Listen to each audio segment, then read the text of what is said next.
Corporate సంస్థలు సామాన్య ప్రజలను దోపిడీ చేస్తున్నాయని సిపిఐ జాతీయ నేత నారాయణ అన్నారు.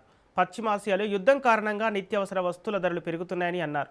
భారతదేశాన్ని నియంత్రించేలా ట్రంప్ బెదిరింపులకు పాల్పడటం, అందుకు మోడీ తలొగ్గడం అంటే 140 కోట్ల మందిని బానిసలుగా చేసి అవమానించడమేనని నారాయణ అన్నారు. పరిణామాలు దారుణంగా ఉన్నాయని తెలిపారు. యుద్ధం ఇరాన్ పైన యుద్ధం ప్రకటించాడు. ఇరాన్తో పాటు అందరిపైన దాడులు చేస్తూ ఉన్నాడు. ఇప్పుడు పెట్రోల్ ధర పెరిగిపోయారు.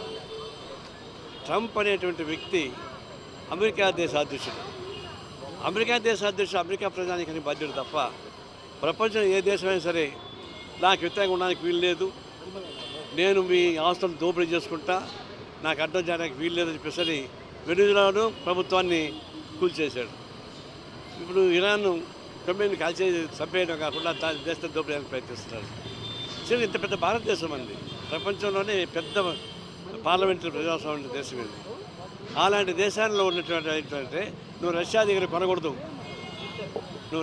కొనకూడదు అని అంటే ఆపేస్తున్నాడా?